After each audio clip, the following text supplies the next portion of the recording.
Bismillahirrahmanirrahim. Assalamualaikum warahmatullahi wabarakatuh. Innal hamdulillah nahmaduhu wa nasta'inuhu wa nastaghfiruh wa na'udzu billahi min syururi anfusina wa min sayyiati a'malina. May yahdihillahu fala mudhillalah wa may yudlil fala hadiyalah. Asyhadu an la ilaha illallah wa asyhadu anna Muhammadan abduhu wa rasuluh sallallahu alaihi wasallam. Allahumma salli wa sallim wa barik ala Muhammad wa ala alihi wa ashabihi ajmain. Amma ba'du fa ya ibadallah, inni usikum wa iyaya bittaqullah faqad fazal muttaqun. Ittaqullah haqqa tuqatih wa la tamutunna illa wa antum muslimun. Faqalallahu ta'ala fil Qur'anil Karim. Na'udzu billahi minasyaitonir rajim.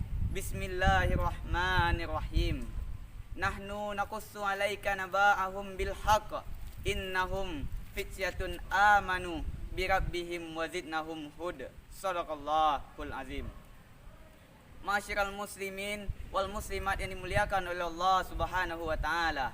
Pertama dan terutama sekali, marilah kita mengucapkan rasa puji beserta syukur kita kehadirat Allah Subhanahu wa taala, yang mana berkat rahmat, nikmat serta karunia yang diberikan oleh Allah Subhanahu wa taala kepada kita semua, sehingga kita bisa melaksanakan rutinitas kita dalam kehidupan sehari-hari.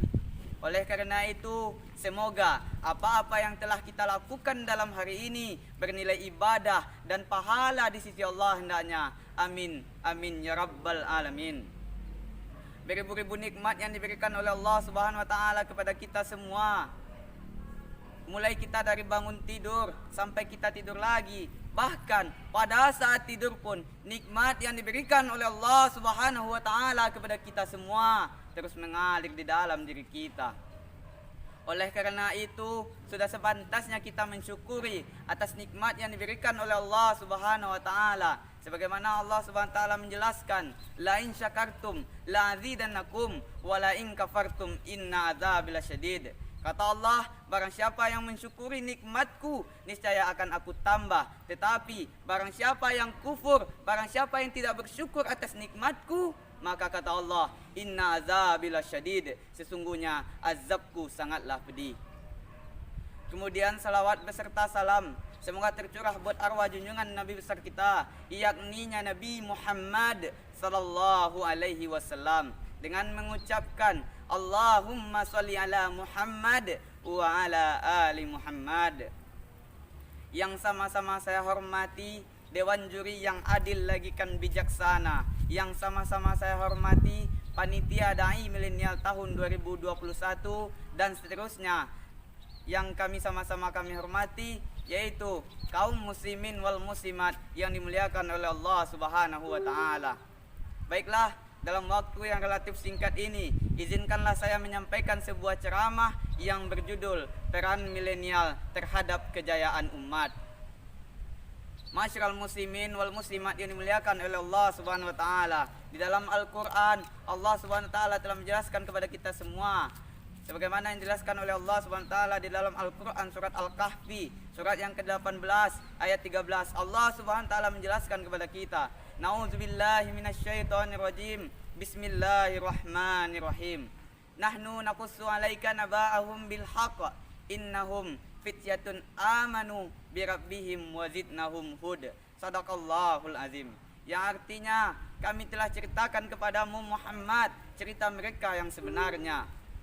Mereka adalah pemuda-pemuda yang beriman kepada Allah Subhanahu wa taala. Maka kami tambahkan petunjuk kepada mereka. Dari ayat ini dapat kita simpulkan bahwasannya pemuda-pemuda yang menjadi harapan umat, bangsa dan agama adalah pemuda-pemuda yang beriman kepada Allah Subhanahu wa taala. Pemuda-pemuda yang menjadi harapan ini adalah pemuda-pemuda yang memiliki integritas moral yang sangat tinggi, memiliki semangat juang yang tinggi untuk memperjuangkan agama Allah Subhanahu wa taala. Oleh karena itu, masih ingatkah kita pada zaman Rasulullah sallallahu alaihi wasallam banyak para pemuda yang mengambil peran penting dalam perjuangan kejayaan umat Islam. Kita ingat dengan sosok Salman Al-Farisi yang merupakan pencetus ide pertama untuk pembuatan parit dalam perang Khandaq. Kemudian kita juga kenal dengan Khalid bin Walid yang merupakan pemuda panglima perang yang belum terkalahkan karena kepandaiannya dalam menyusun strategi perang. Kita juga kenal dengan Ali bin Abi Thalib yang merupakan saudara sekaligus khalifah yang menemani dan mendukung Rasulullah SAW dalam menyebarkan agama Islam di permukaan bumi ini. Kemudian dalam sejarah Indonesia kita juga mengenal Bapak Ki Haji Hashim Asy'ari yang merupakan tokoh Islam Indonesia yang pada usia mudanya membela agama, yang pada usianya melawan kebatilan pada revolusi jihad yang diadakan pada tanggal 22 Oktober 1945. Dan masih banyak lagi pemuda-pemuda yang berjuang untuk menegakkan agama Allah Subhanahu wa taala di permukaan bumi ini. Masyiral muslimin wal muslimat yang dimuliakan oleh Allah Subhanahu wa taala. Oleh karena itu Allah Subhanahu wa taala mengistimewakan sekali para pemuda sehingga Rasulullah SAW bersabda, sab'atun yuzilluhumullah, ada 7 golongan yang berada di bawah naungan Allah pada hari akhir, yaitu yauma yuzilla ila zillu, yaitu pada hari itu tidak ada naungan kecuali naungan Allah Subhanahu wa taala. Salah satu di antara 7 golongan tersebut adalah syabun, anak muda, nas'afi fi ibadatillah, anak muda yang beribadah kepada Allah Subhanahu wa taala. Ini adalah contoh bagi kita semua bagaimana peran milenial, peran pemuda pada zaman sekarang ini yang harus kita lanjutkan, pemuda-pemuda terdahulu. Kita lanjutkan perjuangan agama, kita lanjutkan, kita hidupkan lagi masjid-masjid yang telah mati. Ini adalah peran kita semua, peran kita bersama anak muda. Oleh karena itu, dalam waktu yang relatif singkat ini, sedikit pesan bagi saya. Ketika kita menjadi pemuda, janganlah menjadi pemuda pengecut. Karena kita hidup hanya sekali, jadilah hidup yang berarti. Ada yang bertahan dan ada juga yang pergi.